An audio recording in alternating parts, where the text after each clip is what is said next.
Now we're going to be joined by Geary Schindel.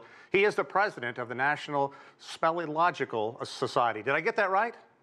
National Speleological Society. Speleological Society. Okay, it's a nonprofit that studies and explores caves. I want to get right to it. There's a lot of excitement, but the challenge now, the work to do. As I mentioned, they're going to be exhausted, they're going to be weak, and they have to make their way out of the cave. What is the challenge now for the rescuers?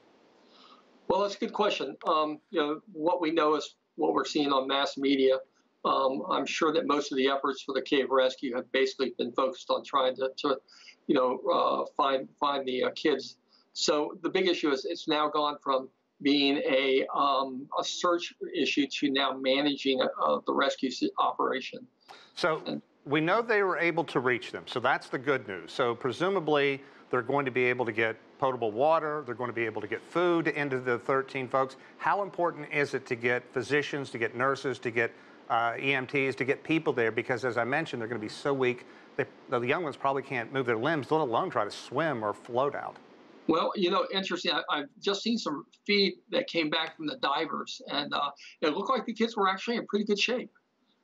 They were moving about, asking questions, and seemed to be, I'm sure, in much better spirits now that the divers had made contact with them.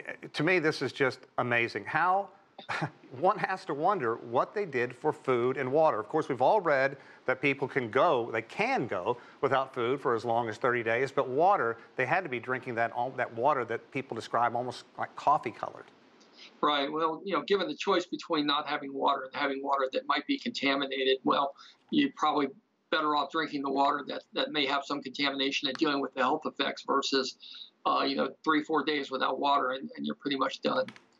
Amazing. You've obviously spent a great deal of time focusing on the hobby of caving. One has to imagine how difficult it's going to be for these 13, especially the young children. They're going to be haunted by this, not just physically, but emotionally. What's going to be the challenges as these 13 people, especially the young, try to get back to a sense of normalcy? Well, that's a good question. There are certainly experts that deal with these issues, but I would assume that it would be there would probably be issues related to PTSD, certainly a very stressful event. Youth are very resilient, and so hopefully they'll be able to heal and get over this. That's amazing. We certainly send along our best wishes as well. Thanks very much for joining us, adding some insight.